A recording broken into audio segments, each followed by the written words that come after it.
Hari ini saya mau bawakan khotbah dengan judul Setia Sampai Akhir. Saya ingin bicara tentang Musa, seorang nabi besar di Injil ya. Kalau kita bicara tentang Musa, kita sedang bicara tentang kesetiaan, ketaatan, dan restorasi. Saya ingin bacakan salah satu doa Musa kepada Bapa. Di Ulangan 3 ayat 23 sampai 25 ya.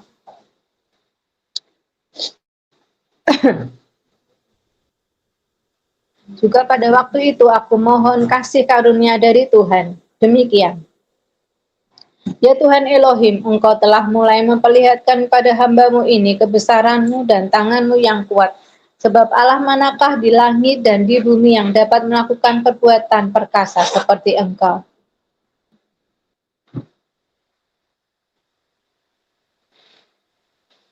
Biarlah aku menyeberang dan melihat negeri yang baik, yang di sungai Yordan, di tanah pegunungan yang baik itu, dan gunung Libanon. Injil di atas menceritakan Musa ya, orang yang sekelas nabi ya, Musa itu sedang berdoa. Apa yang dia doakan?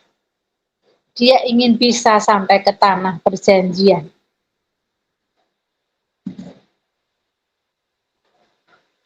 Dia hanya ingin masuk ke tanah perjanjian. Tapi Tuhan berkata, tidak.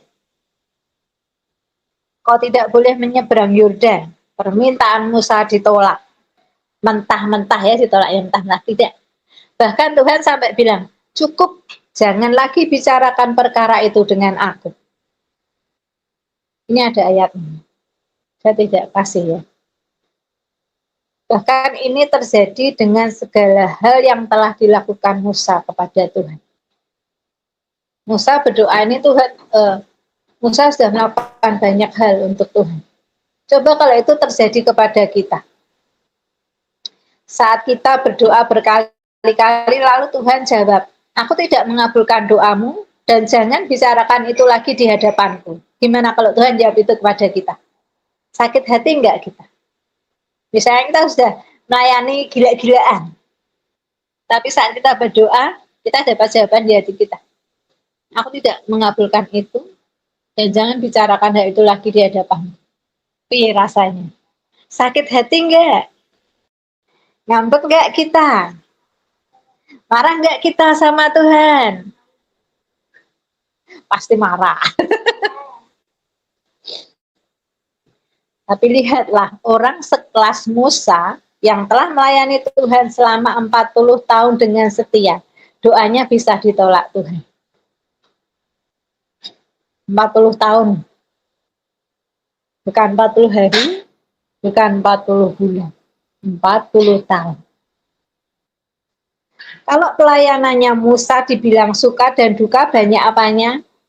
Dukanya. Kalau dibilang susah dan senang, banyak susahnya. Tapi untuk menyeberang Yordan saja Tuhan bilang tidak. Apalagi sampai masuk ke tanah perjanjian. Tuhan bilang apa? No.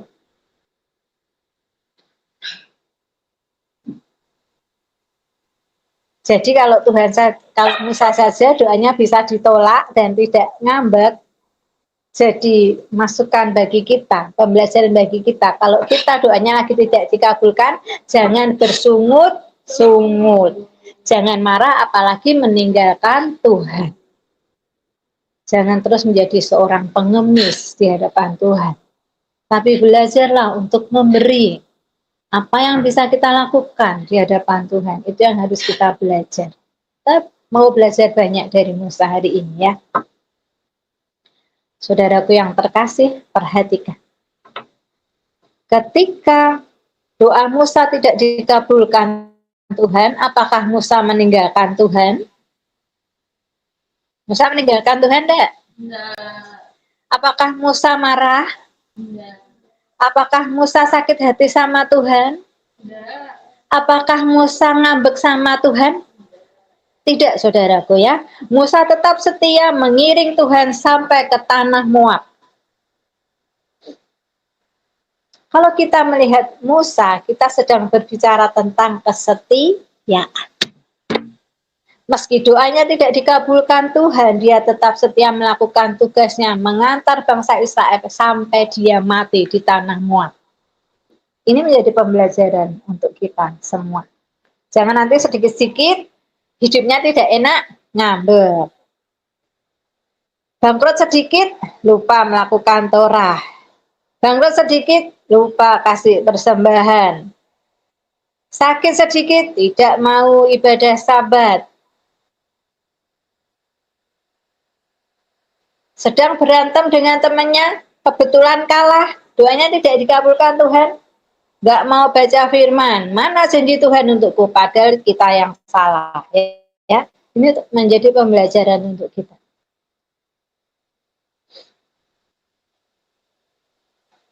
Kalau kita ingat apa yang telah dilakukan Musa, kesetiaan Musa, akan timbul pertanyaan mengapa doa Musa tidak dikabulkan. Ya, kenapa tuh kok doa Musa sampai tidak dikabulkan? Hal ini yang mau kita bicarakan saat ini. Selama 40 tahun Musa hidup sebagai bangsawan di Mesir. Putra angkat dari putri Fir'aun. 40 tahun ya. Bukan 4 bulan, bukan 4 tahun, tapi 40 tahun. Dia hidup penuh kemewahan. Serba dilayani dengan makanan yang lezat, dan bebas memerintah banyak orang. Dia, Musa, ya maksudnya bukan hanya hidup sebagai orang kaya, tapi sebagai bangsawan Mesir. Bahkan tidak bangsawan biasa, tapi anak angkat dari putri Fir'aun. Bayangkan sendiri kekuasaannya. Kalian bisa membayangkan sendiri ya. Ketika Tuhan mengambil Musa dari kehidupan seorang bangsawan, Tuhan menjadikan Musa seorang gembala kambing domba di Midian. Bayangkan, dari seorang, kita bayangkan saja kalau Musa itu adalah anggota keluarga kerajaan Inggris ya. Dengan segala kemewahan dan kekuasaannya, tiba-tiba diambil Tuhan dengan suatu perkara cetek gitu tak, langsung pindah menjadi seorang gembala kambing domba di tanah Midian. Bayangkan, dari seorang bangsawan Tuhan menjadi seorang gembala kambing domba, itu pun milik orang lain loh, bukan dombanya sendiri ya. Itu milik orang lain, itu miliknya Yitro yang akhirnya menjadi mertuanya. Beruntung anaknya Yitro jatuh cinta sama Musa ya, sehingga dia jadi menantunya dan gembalanya jadi miliknya juga. Coba kalau anaknya Yitro nggak jatuh cinta, mungkin dia tetap menjadi gembala kambing domba milik orang lain. Saya mau tanya, berapa lama Musa jadi gembala kambing domba milik Yitro? Berapa lama? Yang tahu nggak? Maka kalau baca film, apa itu? 40. Pintar. Berarti rajin baca firman ya. Selama 40 tahun Tuhan merestorasi Musa. Ya, restorasi kalau ada yang tidak tahu artinya memperbaiki atau memulihkan seperti keadaan semula. Yaitu rancangan awal Tuhan untuk Musa.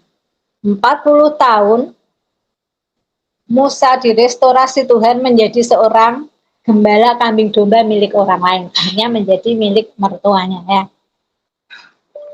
Betapa Tuhan menjungkir balikkan kehidupan Musa dari sebuah kemewahan, kekuasaan, dan layanan berkelas istana yang juga bisa main perintah kepada anak buah, diubah menjadi seorang pekerja atau seorang pelayan. Ini benar-benar seperti jatuh dari langit ya. Sakit, sakit enggak? Sakit banget, sakit banget. Kalau kita baca firman sepintas, ya kita nggak ngerasain apa-apa. Tapi kita coba bayangin kalau kita yang mengalami 40 tahun seperti Musa, nangis darah loh. Dan itu 40 tahun lamanya loh, nggak sebentar. Kalian umurnya belum ada 40 tahun. 40 tahun.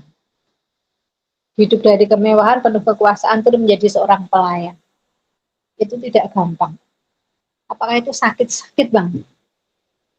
Saya yang tidak sederojok Musa saja, saya mengalami sakit luar biasa. Apalagi Musa, yang seperti dari langit turun ke bumi, itu sangat sakit ya. Ketika Tuhan membentuk Musa menjadi seorang gembala, apakah Musa komplain? Tidak. Apakah Musa ingin kembali ke Mesir? Tidak. 40 tahun Tuhan merestorasi Musa dari karakter seorang bangsawan menjadi seorang pelayan. Mengapa? Ada yang tahu jawabannya enggak?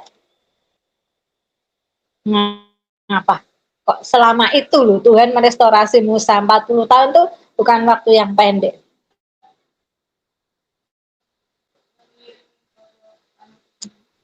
Sebab karakter Musa itu dulunya itu meledak-ledak. Emosian. Ketika dia melihat orang Mesir memukul orang Israel, maka orang Mesir itu dibunuhnya dan mayatnya disimpan di pasir. Dan sifat yang seperti itu seperti ya apa ya, dijalani Musa selama berapa? 40 tahun. Itu lama dia memiliki sifat yang seperti itu. Jadi Musa lahir tidak langsung lembut hatinya loh. Orang lahir langsung diambil oleh putri Fir'aun ya toh. Yang mendidik siapa itu yang jadi. Maka kalau kita punya anak ya bagaimana mendidiknya itu yang jadi. Tuhan memberikan seorang anak itu seperti kertas lembaran yang putih. Orang tuanya yang menulis. Kalau nulisnya ngawur ya jadinya ngawur karangannya. Seperti itu. Musa itu dia orang Lewi tapi dididik di Mesir sebagai seorang bangsawan. Bangsawan Mesir itu mereka merasa lebih dari yang lain. Apalagi yang mendidik Musa bukan sekedar bangsawan biasa ya, tapi putri Fir'aun. Jadi ya kalian bisa membayangkan hasil sendiri. Ini belajar firman, kalau baca itu supaya dimakai, jangan kalau baca firman kayak baca koran. Terus ngantuk ya. Apalagi yang biasanya sulit tidur terus baca firman biar gampang tidur. Banyak yang seperti itu kapan firmannya masuknya enggak tahu kalau seperti itu. Jadi kalau mau baca firman itu ya cuci muka dulu supaya segar, supaya kita bisa memahami, bukan malah ngantuk-ngantuk jadikan obat tidur. Kembali lagi ke Musa, jadi meskipun Musa adalah keturunan Lewi, tapi dia punya karakter bangsawan Mesir tempat dia dibesarkan. Ini loh yang mau diubah Tuhan. Tuhan ingin menjadikan Musa seorang yang lemah lembut hatinya. Saya berharap Anda semua menangkap pesan ini. Soal restorasi, soal Musa yang mau diubahkan hatinya oleh Tuhan dari hati seorang bangsawan yang berkuasa dan suka memerintah menjadi hati seorang pelayan. Seorang Lewi dikembalikan, di restorasi itu dikembalikan seperti yang semula. Karena rancangan awal Tuhan adalah Musa yang berhati lembut ya. Seorang Lewi yang melayani sebagai imam. Itu rancangannya awal Tuhan. Saya berharap Anda semua menangkap pesan ini bahwa merestorasi itu butuh waktu. Kalau kita lagi marah atau berantem, kita seringkali bilang gini ya, aku memang seperti ini kok sejak lahir, benar enggak? Karakterku tuh begini, kamu mau apa? Ya, benar enggak? Kalau lagi berantem ngomong gitu, aku memang begini kok, kamu terima enggak? Apa enggak? Suka gue, benar ya? Itu kalau lagi marah. Saya mau ingatkan kepada Anda dan kepada saya sendiri juga ya, di dalam Tuhan Yesus, jangan bawa-bawa karakter hidup lama kita. Yang tadinya suka marah-marah, suka ngomel, suka main perintah, jangan bawa karakter itu. Kita harus punya hidup yang baru, memiliki karakter yang baru. Itu yang Tuhan mau. Coba ingat Musa, dia orang Lewi tapi dididik jadi bangsawan selama 40 tahun. Kalau kita pikir itu waktu yang lama, Ya, sifatnya itu sudah mendarah daging ya, sudah matang, sudah mantap, sudah berakar. Bahwa Musa selama 40 tahun dididik seperti itu jadi enggak? Ya jadinya seperti didikan pertama itu 40 tahun.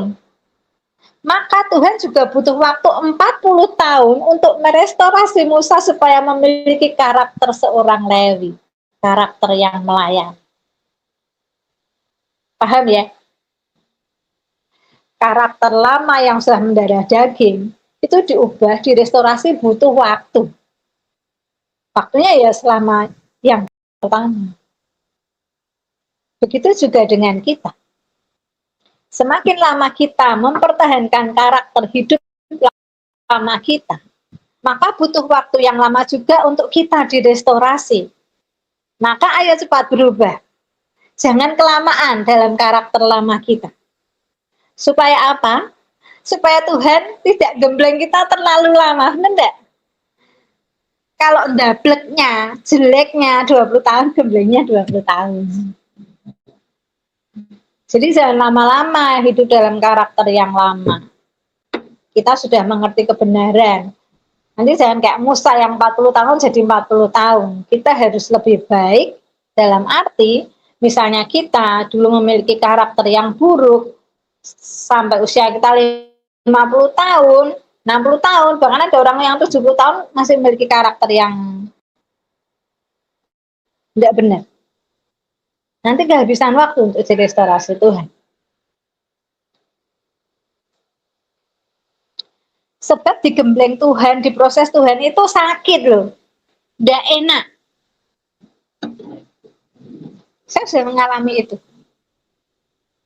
Biasanya itu terjadi saat kita tuh memegang sesuatu begini ya. Ini misalnya saya pegang sebuah HP begini. Saya pegang erat. Ini yang dipegang kan bukan Tuhan, Ki. Saya kasih contoh aja. Analognya seperti ini. Tuhan itu kan cemburuan, maunya Tuhan nomor 1. Nanti kalau kita pegang ini erat, Tuhan akan lepaskan ini. Satu, sampai ini HP-nya terlepas. Saat ini dibuka Tuhan satu-satu tuh enak enggak? Ih, itu sakit sekali. Sakit sekali. Saya bisa bilang seperti ini karena saya sudah merasakan. Saat Tuhan membuka genggaman kita kepada sesuatu yang sangat kita sukai dan itu mendukakan Tuhan, itu seperti daging kita diiris satu-satu. Saya kasih contoh misalnya, orang yang sukanya cari duit melulu, diiris. Orang yang sukanya marah-marah melulu diiris. Orang yang melupakan Tuhan karena segala sesuatu yang dipegang eratnya, ada orang yang sangat sayang kepada anaknya sampai dia lupa beribadah. Sangat mementingkan pekerjaannya sampai lupa beribadah. Mengalahkan segala sesuatu demi tujuan hidupnya. Itu dia pegang erat dan yang dipegang itu salah. Hati-hati orangnya seperti ini. Nanti dilepaskan satu persatu. Saya dulu juga mengalami seperti ini, jadi saya bisa menceritakan. Saat dibuka satu-satu ini loh, sakitnya minta ampun. Semoga Anda tidak mengalami itu, biar saya saja. Tapi kalau Anda mengalami itu, bertahanlah. Saat dilepaskan satu-satu, ingatlah itu adalah sebuah proses. Proses untuk kita menjadi lebih baik. Maka jangan keraskan hati saat diproses Tuhan ya. Saat kita sudah mengerti kebenaran, kasih stabilo ya, cepatlah bertobat. Berbalik arah 180 derajat. Jangan 360 loh ya. Nanti kembali lagi. 180 derajat seperti tadi lagunya Call Me Home itu. Benar-benar kalau mau bertobat itu berbaliknya begini. Jangan nanti balik lagi. Kalau 360 jatuh di kubangan yang sama. Berbalik arah kepada kebenaran itu, jangan buang waktu terlalu lama. Kalau Anda sudah tahu dan tetap melakukan, artinya kalau Anda sudah tahu kebenaran, tapi Anda tetap tadi berbalik gini 360, kan kembali lagi, itu buang waktu, itu namanya apa? Anda bebal. Maaf ya, saya berkata agak kasar ini supaya kalau ada Anda yang masih melakukan hal ini, supaya buka mata, bangkit. Jangan buang waktu terlalu lama. Kalau mau bertobat 180 derajat. Jangan lebih dari itu. Kalau lebih sitik, nanti akhirnya bisa balik lagi ke 360 derajat. Seperti itu. Setelah kembali ke Musa, setelah 40 tahun waktu restorasi Musa selesai, Musa ditarik kembali ke Mesir, ya. Tadi dari Mesir dibawa ke Midian selama 40 tahun. Setelah 40 tahun, Tuhan melihat Musa hatinya sudah mulai siap, sudah mulai melembut, sudah biasa menjadi seorang pelayan. Musa dibawa lagi ke Mesir. Dan dia mendapat tugas untuk membawa umat Israel keluar dari perbudakan. Saat Tuhan bawa balik Musa ke Mesir, Musa telah memiliki kembali hati seorang Lewi. Ini yang harus kita catat ya. Jadi 40 tahunnya yang di Midian itu tidak sia-sia loh. Musa itu diproses, Musa itu menangis darah, cuma tidak ditulis. Bagaimana tidak? Jadi seorang bangsawan berkelas istana menjadi seorang pelayan kambing domba. Kita saja yang tidak bangsawan kalau disuruh ngurusi kambing domba saja belum tentu mau ya, biasa kerja di kantor, apalagi Musa. Selama 40 tahun akhirnya Musa kembali memiliki hati seorang Lewi. Tuhan telah membentuk ulang Musa menjadi seorang imam, seorang pemimpin dengan hati yang lembut melalui apa? Kambing domba. Banyak dari kita, kalau tidak digebukin Tuhan dulu tidak bisa berubah. Benar enggak? Salah satunya ya saya sendiri, saya enggak mau tunjuk orang lain. Saya kalau tidak digebukin Tuhan, saya tidak berdiri saat ini melayani saudara. Saya direstorasi Tuhan. Saya digebuki Tuhan dengan kekerasan hati saya dan dengan banyak dosa saya. Aku dosa di hadapan saudara sekalian, saya tidak malu. Saya bukan orang yang baik, tapi Tuhan baik kepada saya. Tuhan tetap memilih saya. Tuhan tidak menyerah dengan hidup saya. Meski manusia mencerca saya, menghina saya, menyingkirkan saya, tapi Tuhan yang baik, yang maha kuasa, menyayangi saya. Dia tidak menyerah atas hidup saya. Sehingga saat ini saya bisa berdiri mengatakan firman kepada setiap Anda dan menyatakan bahwa Tuhan itu baik. Amin. Amin. Saya waktu direstorasi oleh Tuhan, saya juga melalui sebuah proses yang sangat berat. Dan proses itu sangat panjang. Saya bersyukur waktu saya mengalami restorasi itu saya diberi hati yang menyadari bahwa saya salah. Itu adalah sebuah hal yang penting karena banyak orang saat salah tidak menyadari kesalahannya. Ini memperburuk keadaan. Waktu saya di restorasi Tuhan, di restorasi bahasanya terlalu baik ya. Waktu saya digebukin Tuhan, supaya Anda jelas ya. Waktu itu umur saya itu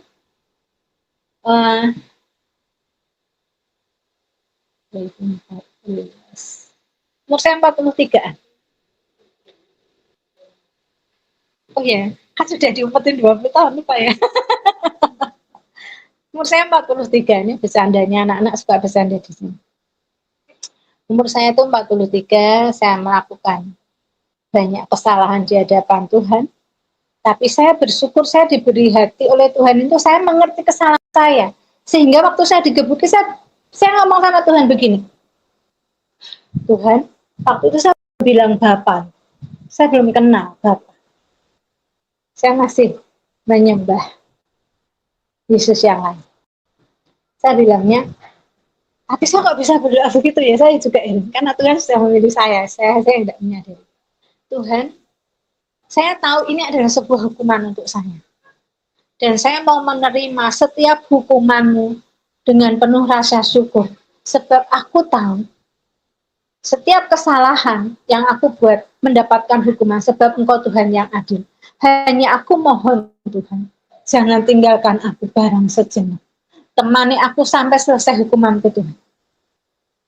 Temani aku dalam prosesmu yang sulit dan sangat sakit bagiku ini. Saya bersyukur saya bisa berdoa seperti itu. Dengan semua kesalahan yang sudah saya lakukan. Saya bersyukur. Itu saya merasa bukan saya yang berdoa, tapi saya ingat saya pernah berdoa seperti itu. Saya pernah pergi ke dukun. Jangan salah ya. Saya melakukan banyak dosa dia. Tapi ya ke dukun biasa aja yang karena dukunnya itu temen ngomong-ngomong, tapi setelah saya tahu kan itu mendukakan hati Tuhan. Saya menyadari bahwa setiap kesalahan sekecil apapun yang saya buat saat saya dihukum Tuhan itu, kalau Anda mau tahu, saya tuh bisa ingat kesalahan saya satu-satu, seperti dibukakan satu-satu sehingga saya, aduh Tuhan ya ampun begitu banyaknya salah. Aku mau menjalani hukuman ini Tuhan, jangan lama-lama. Waktu itu saya belum ngerti ada hukuman 7 tahun seperti yang dikasih Pak Indro, 7 tahun, 2 kali 7 tahun, saya belum tahu itu. Tapi saya merasa lama. Dan saya hanya bilang, Tuhan ini sangat sakit. Mampukan aku untuk menjalani ini dengan penuh syukur karena aku tahu rancanganmu yang indah ada jauh di sana, meski aku belum melihatnya. Yang penting satu Tuhan, aku minta, jangan tinggal.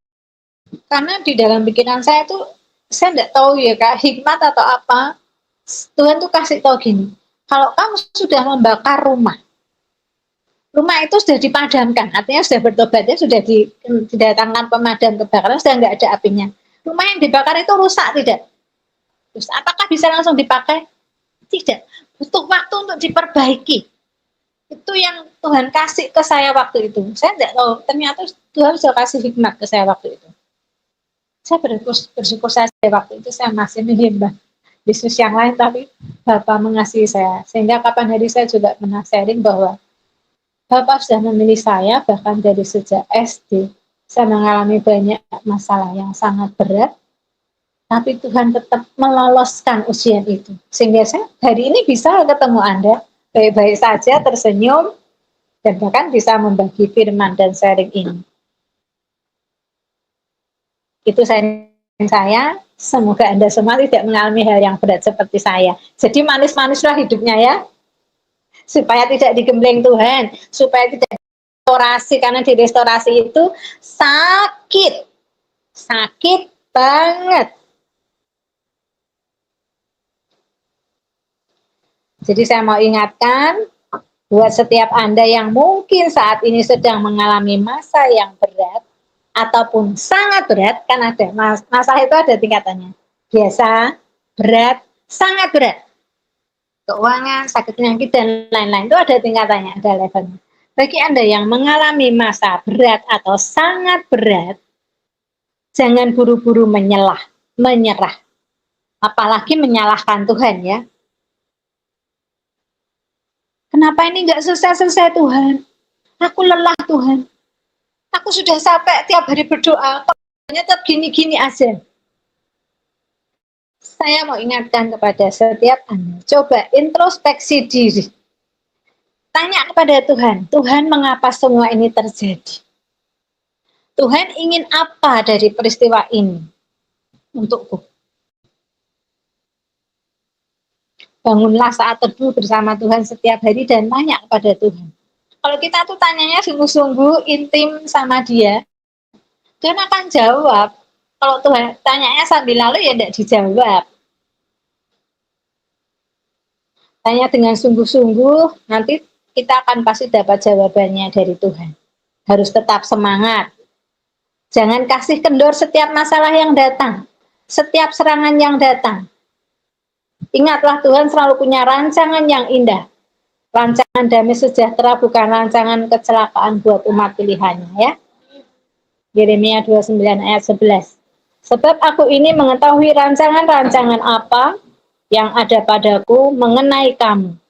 Demikianlah firman Tuhan, yaitu rancangan damai sejahtera dan bukan rancangan kecelakaan, untuk memberikan kepadamu hari depan yang penuh harapan. Jangan gampang menyerah, kayak tadi listrik mati jangan menyerah ya. Kalau kita berdoa, Tuhan tolong loh, tadi detik sebentar. Gila aja, mau live tadi pindah dari dari laptop ke HP, listriknya mati, panas sekali, gelap, aduh luar biasa. Tapi kita ditolong, bebas. Nah, itu saya mau kasih tahu, jangan menyerah, terus layani, jalan-jalan, tetep. Ini anak-anak ini kita harus bersyukur punya SDM yang luar biasa. Kita di Semarang ini, mereka muda-muda, bergairah, apinya menyala. Saya bilang mereka SDM yang luar biasa. Pilihan Tuhan. Bukan kebetulan mereka dikumpulkan di sini. Tapi memang sudah dipilih dan dipanggil Tuhan untuk menjadi apa? Salesnya Tuhan Anda. Menjadi alat kemuliaannya. Woi, dia? Iya kok lama. Warrior of Yeshua and Jehovah.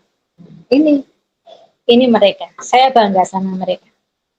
Kita kembali lagi ke Musa. Nah, kemana-mana. Jadi Musa dikembalikan Tuhan menjadi orang Lewi lagi. Orang Lewi itu tugasnya melayani, bukan menjadi bangsawan yang suka memerintah ya. Jadi sejauh apapun kita melarikan diri dari panggilan awal kita, ingat ya, sejauh apapun kita melarikan diri dari panggilan awal kita, kita akan ditarik kembali kepada rancangan awal Tuhan untuk kita. Jangan ngelawan Tuhan deh ya, jangan ngelawan Tuhan. Hanya akan buang waktu dan lelah, bahkan sangat lelah. Kalau Tuhan sudah bilang A, kita maunya ke B melulu, ditarik lagi, itu buang waktu dan sangat lelah. Dan saya juga mau ingatkan, jangan lupa bahkan sesudah direstorasi pun, kita akan terus diperhadapkan dengan banyak ujian. Misalnya kayak saya sudah direstorasi, sudah digebuki. Kalau direstorasi itu bahasanya saya ngomong terlalu manis ya. Saya sudah digebukin Tuhan, tapi saya tetap diperhadapkan dengan banyak ujian. Mengapa? Supaya kita terus naik level rohani kita. Namun kita tetap rendah hati. Itu tujuannya. Tuhan memberikan kita ujian. Kayak tadi diberi ujian.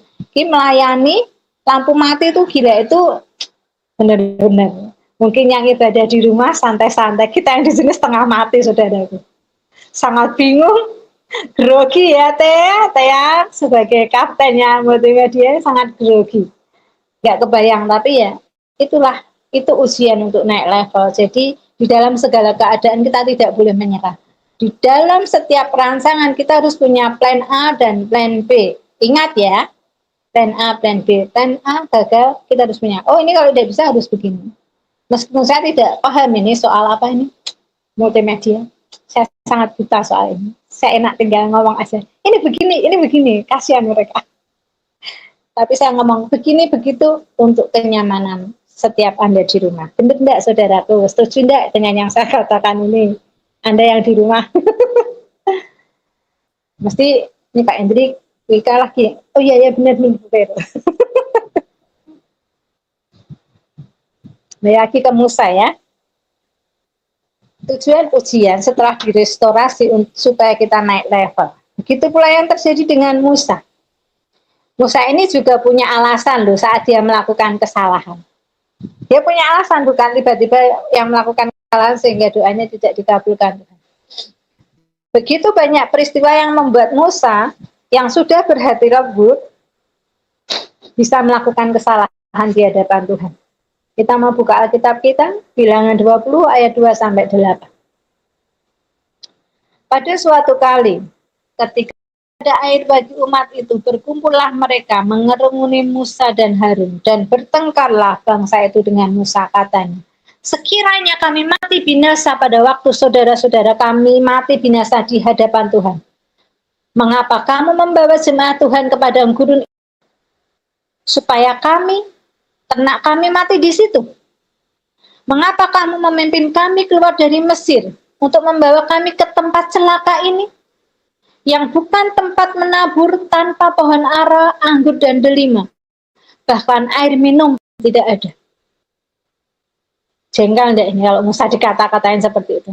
Ini kira-kira bahasanya seperti ini. Saya berusaha membahasakan yang sangat menyebalkan. Ke tempat celaka ini ya. Coba bayangkan. Padahal itu Musa kan enggak karepe Musa, itu kan maunya Tuhan. Kan Musa gregetan ini. Maka pergilah Musa dan Harun dari umat itu ke pintu kemah pertemuan lalu sujud. Kemudian tampaklah kemuliaan Tuhan kepada mereka. Tuhan berfirman kepada Musa, ambillah tongkatmu itu dan engkau dan Harun dan kakakmu harus menyuruh umat itu berkumpul. Katakanlah di depan mata mereka kepada bukit batu itu supaya diberi airnya. Demikianlah engkau mengeluarkan air dari bukit batu itu bagi mereka dan memberi minum umat itu sebenarnya. Tuhan menyuruh Musa berbicara kepada bukit batu itu di hadapan jemaat, tapi Musa melakukan lain ya. Sudah tahu ceritanya. Kita buka Bilangan 20 ayat 9 sampai 11. Lalu Musa mengambil tongkat itu dari hadapan Tuhan seperti yang diperintahkannya kepadanya. Ketika Musa dan Harun telah mengumpulkan jemaah itu di depan bukit batu itu, berkatalah ia kepada mereka, dengarlah kepadaku, hei orang-orang durhaka, apakah kami harus mengeluarkan air bagimu dari bukit batu ini? Sesudah itu Musa mengangkat tangannya lalu memukul bukit batu itu dengan tongkatnya 2 kali, maka keluarlah banyak air sehingga umat itu dan ternak mereka dapat minum. Musa tidak berbicara kepada bukit batu itu tetapi memukul bukit batu itu. Sepertinya sederhana, tetapi mengapa berakibat fatal bagi Musa? Mengapa ya? Kan ngomong sama mukul kan hanya sederhana itu. Kita mau bahas di sini sore ini. Khotbahnya lama sedikit enggak apa-apa ya. Saya saja yang berdiri saja tak tahan-tahankan dulu. Mari ingat kembali ketika Musa berada di Mesir. Dia mengalami kesulitan untuk mengeluarkan bangsa Israel dari Mesir. Lalu dia menggunakan tongkatnya untuk melakukan 10 mukjizat itu. Yang membuat Fir'aun menyerah ya. Musa menggunakan tongkatnya sesuai perintah Tuhan.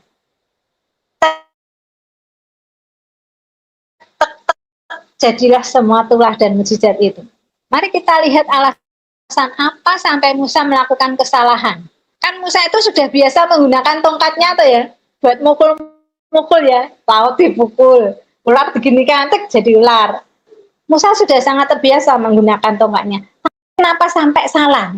Itu yang harus menjadi pertanyaan bagi setiap kita. Nah, kalau baca firman yang dalam sedikit, jangan nggak baca koran ya. Kita harus belajar terus supaya pinter.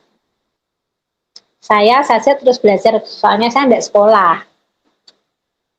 Jadi saya mau belajar dengan bimbingan dari Roh Kudus.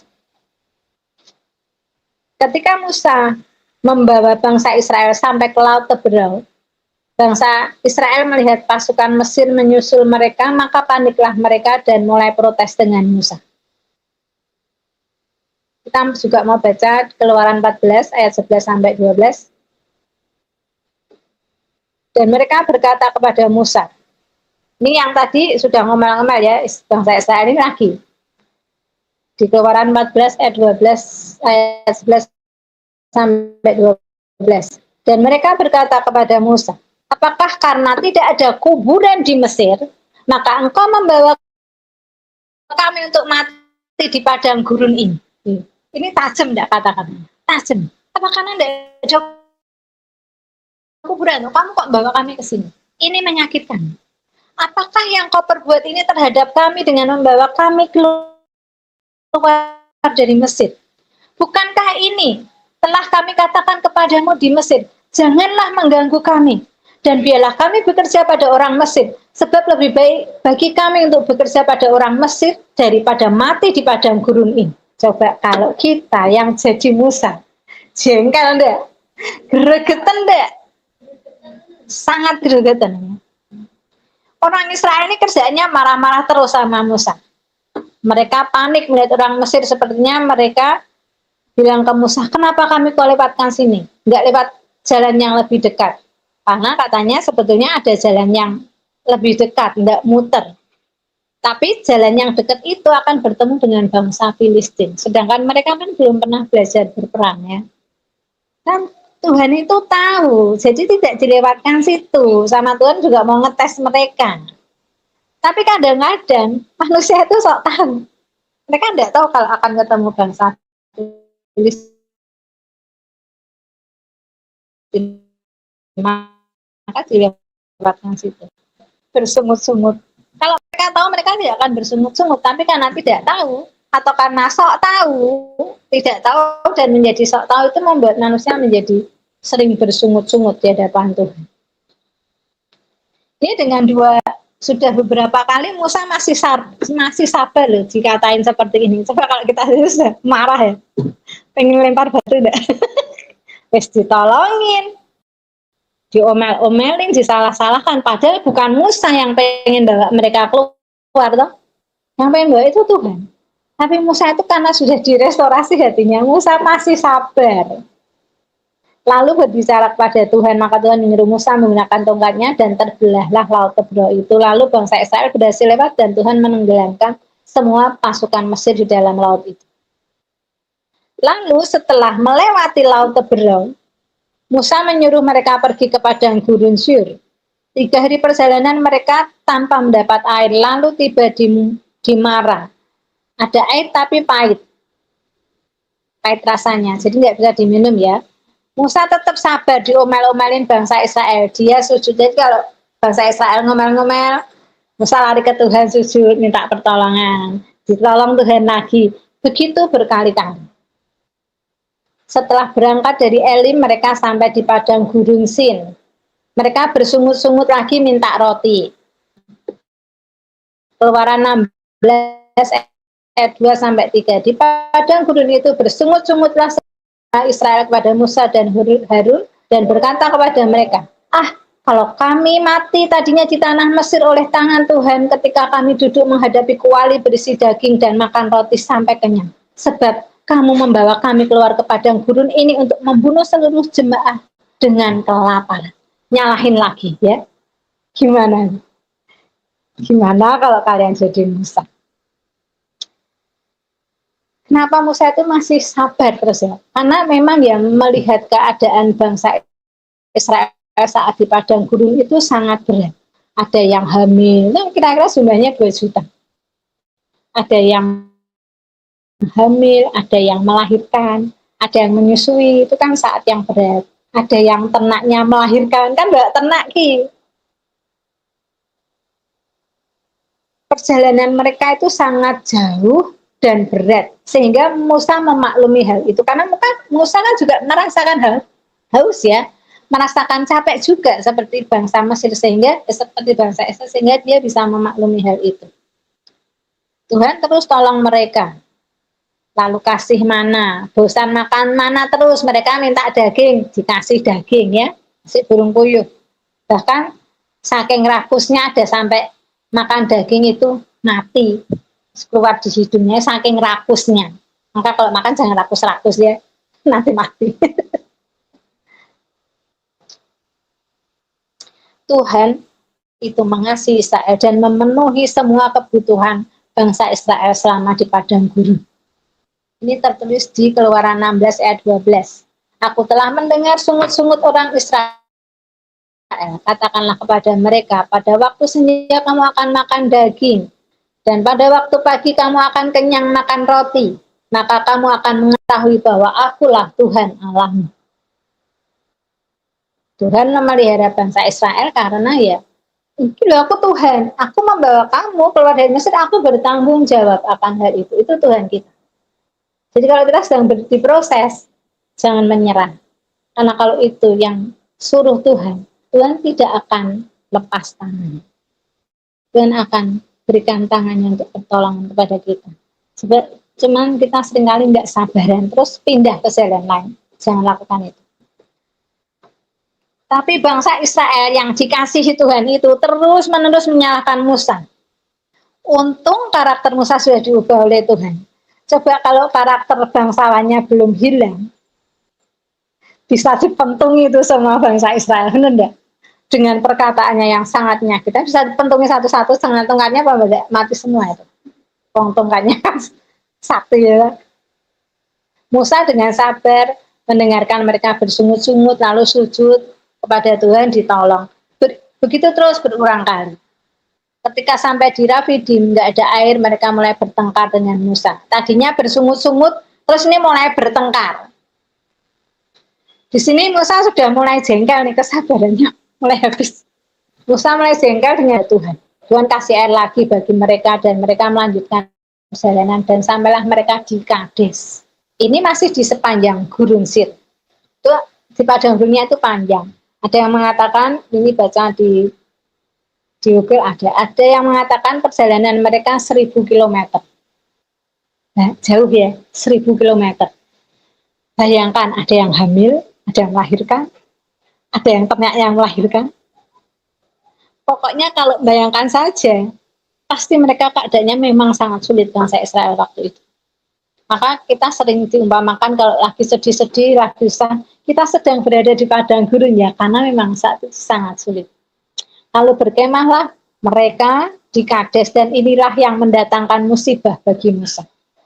Di Kades bangsa Israel tidak mendapatkan air selama 3 hari. Lalu berselisihlah mereka dengan Musa. Sebelumnya hanya bersungut-sungut, tapi kali ini berselisih dan bertengkar. Saya mau kasih tahu ini loh, saudara.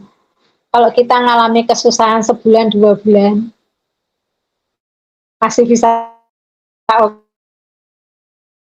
oke ya. Nggak bisa beli setahun 2 tahun sampai 10 tahun, apa reaksinya? Kalau penderitaannya sebentar masih biasa ya, kalau lama-lama jenuh enggak? Jenuh. Demikian juga dengan bangsa Israel. Mereka marah-marah terus dengan Musa karena penderitaan mereka gonta-ganti terus dan itu sangat lama.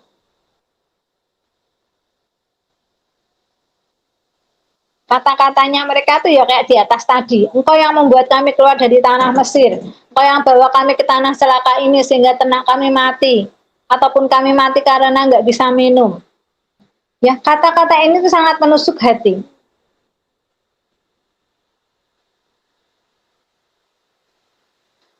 Coba bayangkan Musa mulai keluar dari tanah Mesir terus dimarahi orang Israel. Terus diomel-omeli orang Israel. Lama-lama tahan enggak Musa? Kita baca di Keluaran 17 ayat 2 sampai 3. Jadi mulailah mereka itu bertengkar dengan Musa. Kata mereka, "Berikanlah air kepada kami supaya kami dapat minum." Tetapi Musa berkata kepada mereka, "Mengapakah kamu bertengkar dengan aku?" Ya, Musa mulai marah ya. "Mengapakah kamu bertengkar dengan aku? Mengapakah kamu mencobai Tuhan? Hauslah bangsa itu akan air di sana. Bersungut-sungutlah bangsa itu kepada Musa dan berkata, mengapa pula engkau memimpin kami keluar dari Mesir untuk membunuh kami, anak-anak kami dan ternak kami dengan kehausan?" Ini sebagai ilustrasi mungkin ya pertengkaran mereka seperti ini. "Musa, kenapa kau bawa kami ke sini untuk mati kehausan, untuk mengubur kami di sini?" Musa yang sudah menahan kejengkelannya dengan bangsa ini akhirnya ngomel juga, akhirnya marah juga. Sak sabar-sabar ya, wong kalau diginikan terus tetap gregetan ya. Siapa sih? Karena hati itu terbuat dari darah dan daging. Kamu bilang apa? Aku yang membawa kalian sampai sini. Aku loh sudah tenang-tenang jadi gembala kambing. Tapi Tuhan menyuruhku, Tuhan yang mengeluarkan kalian dari Mesir. Apa kalian kira aku juga tidak haus? Ini kira-kira aja ya, tidak tertulis di sini. Supaya kalian bisa membayangkan. Musa yang tadinya sabar-sabar saja, kalem, nggak ngomel, lama-lama naik darah juga. Dia sudah hampir 40 tahun melayani Tuhan. Di padang gurun ya. 40 tahun lagi tuh. Usianya sudah hampir 120 tahun. Semakin tua, orang kalau semakin tua itu mudah tersinggung. Ternyata orang tua jadi mudah tersinggung ya. Jadi nek tante marah ya kalian harus memahami. Kan sudah tua, enggak apa-apa. Harus dipahami. Bilang ke Pak Indro, Pak Indro ini anak-anak di Semarang nakal. Di puncak kemarahannya Musa menghadap Tuhan. Curhat karena sudah nggak tahan lagi menghadapi orang Israel. 10 orang 17 ayat 4 sampai 6. Lalu berseru-serulah Musa kepada Tuhan, katanya, apakah yang akan kulakukan kepada bangsa ini? Sebentar lagi mereka akan melempari aku dengan batu. Karena berantem ya mereka. Berfirmanlah Tuhan kepada Musa, di depan bangsa itu dan bawalah beserta engkau beberapa orang dari para tua-tua Israel. Bawalah juga di tanganmu tongkatmu yang kau pakai memukul sungai Nil dan pergilah. Maka aku akan berdiri di sana, di depanmu, di atas gunung batu di Horeb. Haruslah kau pukul gunung batu itu, dari dalamnya akan keluar air sehingga bangsa itu dapat minum. Demikianlah diperbuat Musa di depan mata tua-tua Israel. Musa melakukan apa yang diperintahkan Tuhan. Mengajak tua-tua Israel ke Bukit Batu. Benar ya, pertama mengajak tua-tua Israel ke Bukit Batu, benar.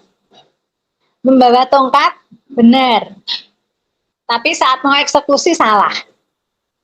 Tuhan menyuruh berbicara kepada Bukit Batu, tapi dia memukul Bukit Batu itu.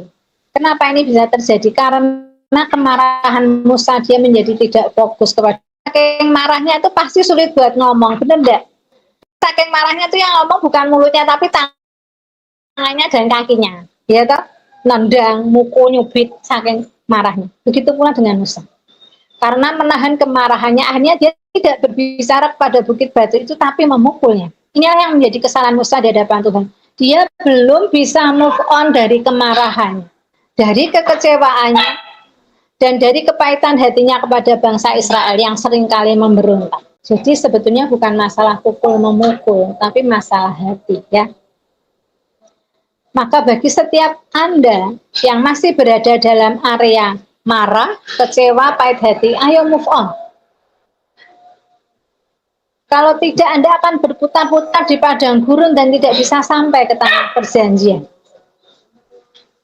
Saya mau kasih contoh, misal dimarahi orang tuanya bisa-bisa, biasanya papahnya yang marahi ya, bisa-bisa. Jangan marah terus, tapi move on. Kalau yang putus cinta dan dihianati, jangan patah hati. Jangan patah hati terus-menerus. Putus asa, tapi harus move on. Yang sedang terpuruk ekonominya, jangan bersungut-sungut dengan Tuhan, apalagi meninggalkannya. Move on. Move on. Move on. Pindah. Sebab Tuhan melihat setiap hati kita. Kita kembali kepada Musa. Mengapa Tuhan tidak mengabulkan doa Musa? Apakah karena Tuhan tega? Tidak. Karena Tuhan menjunjung semua firman-Nya. Tuhan itu, dia sudah ngomong apa, Tuhan pegang. Firman-Nya tidak pernah gugur. Tuhan itu nggak bisa disogok. Kalau sudah ngomong A ya A, nggak mau diganti. Karena Musa tahu hal ini, maka dia melapangkan dadanya. Karena dia ngerti Tuhan itu ya seperti ini, kalau sudah bilang A ya A. Maka Musa meskipun ditolak doanya, dia tetap melapangkan dadanya. Dia tetap setia dengan Tuhan. Meski generasi pertama mati, dia tidak kembali ke Midian. Dia melihat kakaknya Miriam dan Harun yang mendukung pelayanannya tetap mati, dia tetap setia. Terus mengiring Tuhan sampai di tepi sungai Yordan. Itu Musa, sangat setia. Karena Musa sangat kenal sama Tuhan, sudah berhadapan muka. Jadi kalau kenapa Tuhan sampai nggak ngabulin doaku, aku tahu alasannya Tuhan, itu bagi Musa, maka dia tetap setia. Maka kita harus kenal Tuhan kita. Kalau Tuhan ngomong enggak, Tuhan itu punya alasan yang baik. Kalau kita kenal dengan Tuhan kita, dengan Bapa kita akan bisa ngerti loh, kenapa Tuhan kok enggak ngabulkan doa kita. Oh, soalnya ternyata begini, kita bisa biasanya ngerti setelah lewat kejadian itu. Lalu Musa mengumpulkan orang Israel dan berkata, engkau tahu bahwa aku tidak akan menyeberang sungai Yordan. Untuk itu aku mengumpulkan kalian untuk mengingatkan apa yang harus kalian lakukan supaya Tuhan menyertai kalian. Ini ya, Musa tetap setia melayani Tuhan, mengingatkan orang setia, orang Israel. Yaitu kalian harus melakukan segenap perintah dan ketetapannya supaya kita dianggap benar di hadapannya dan beroleh kemenangan. Musa juga berpesan agar bangsa Israel tidak takut meneruskan perjalanan tanpa dirinya, karena Tuhan sendiri yang menyertai mereka.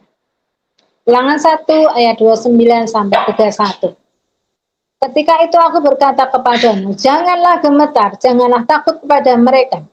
Tuhan Allahmu yang berjalan di depanmu, dialah yang akan berperang untukmu, sama seperti yang dia lakukannya bagimu di Mesir, di depan matamu, dan di padang gurun, di mana engkau melihat bahwa Tuhan Allahmu mendukung engkau, seperti seseorang mendukung anaknya, sepanjang jalan yang kamu tempuh, sampai kamu tiba di tempat ini. Luar biasa ya Musa. Tetap membela Tuhan di hadapan bangsa Israel, tetap menasehati meskipun bangsa Israel sangat menyakiti hatinya. Membuat dia tidak bisa menyeberang ke sungai Yordan gara-gara bangsa Israel. Tapi dia tetap kasih mengingatkan, kamu harus tetap taat sama perintahnya Bapa. Dan kamu harus setia karena Tuhan yang menyertai kalian. Itu Musa luar biasa sekali. Artinya tetap melayani setia dalam segala keadaan. Saya mau sampaikan di sini juga bagaimana supaya kita tahu ada tiang awan dan tiang api atau penyertaan Tuhan. Tadi kan Musa bilang, kalau kalian tekun, nanti disertai Tuhan seperti di padang gurun. Di padang gurun itu kan ada tiang awan dan tiang api. Dan lalu saya mau bagikan di sini, bagaimana supaya kita tahu ada tiang awan dan tiang api atau penyertaan Tuhan. Karena kita tidak hidup di zaman Musa ya, tapi kita hidup bersama Tuhan Yesus. Maka tiang awan dan tiang api itu bentuknya adalah pengurapan yang akan mendatangkan hikmat untuk menuntun kita dari hari ke hari sampai Tuhan menjemput kita di awan-awan nanti dan kita menang sampai akhir menuju hidup di zaman baru. Ayatnya tertulis di 1 Yohanes 2 ayat 27. Sebab di dalam diri kamu tetap ada pengurapan yang telah kamu terima daripadanya. Karena itu tidak perlu kamu diajar oleh orang lain, tetapi sebagaimana pengurapannya mengajar kamu tentang segala sesuatu, dan pengajarannya itu benar, tidak dusta. Dan sebagaimana ia dahulu telah mengajar kamu, demikianlah hendaknya kamu tetap tinggal di dalam dia. Jadi kalau Anda ada dalam masalah besar, jangan putus asa dan bilang, sekarang nggak ada tiang awan dan tiang api lagi. Tapi karena ada urapan Tuhan atas orang benar. Ya. Jadi kalau kita jangan ngomong gini, sekarang kan nggak ada tiang awan dan tiang api lagi. Terus apa? Kita jatahnya apa itu? Kita orang benar. Tuhan bilang, sekarang ada urapan untuk orang benar. Tuhan mengurapi orang benar. Tidak semua orang diurapi. Camkan ini. Maka jadilah orang yang benar. Supaya kita terima urapan. Urapan itu mendatangkan hikmat. Hikmat itu akan menuntun langkah-langkah kita setiap hari supaya kita menang. Pesan Musa yang terakhir. Ulangan 1 ayat 8. Sebab Tuhan, dia sendiri akan berjalan di depanmu. Dia sendiri akan menyertai engkau. Dia tidak akan membiarkan engkau dan tidak akan meninggalkan engkau. Janganlah takut dan janganlah patah hati. Sebagai penutup, saya ingin mengingatkan sekali lagi tentang betapa pentingnya peranan hati dalam mencapai sebuah kemenangan ya. Jadi intinya tadi, yang panjang yang saya ceritakan, tidak dikabulkan doanya bukan karena memukul saat tongkat ya, tapi karena Tuhan melihat hatinya Musa yang belum bisa move on dari hati yang pahit dan kemarahan kepada bangsa Israel. Ini yang membuat Tuhan tidak bisa ikut ke tanah perjanjian. Nah Tuhan mau Musa, bukan hanya Musa tapi kita, untuk sampai ke tanah perjanjian harus memiliki hati yang bersih. Yang belum bisa mengampuni harus berjuang untuk mengampuni. Ya, yang patah hati harus mulai bangkit. Saya berdoa setiap kita mengalami kemenangan sampai akhir, sampai kita dipanggil pulang dulu atau sampai Tuhan menyebut kita di awan-awan nanti. Amin ya. Saya tidak tahu nanti Tuhan menyebut saya dulu apa saya dipanggil pulang Tuhan dulu. Tapi saya dan Anda, saya berharap kita semua menang sampai akhir. Maka jagalah hati dengan segala kewaspadaan. Saya tutup dengan ayat 2 Timotius 4 ayat 7. Tulisannya Paulus ya. Aku telah mengakhiri pertandingan yang baik, Aku telah mencapai garis akhir dan aku telah memelihara iman.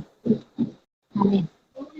Semoga ayat yang terakhir ini mengingatkan kita supaya kita bertanding dengan baik, tidak mempermainkan hidup kita, mengisinya dengan hal-hal yang benar, dengan kesetiaan dan ketaatan. Jangan ngambek sama Tuhan, jangan meninggalkan Tuhan. Tetap berharap kepadanya. Kita harus memiliki iman sampai Tuhan datang menjemput kita. Amin. Terima kasih.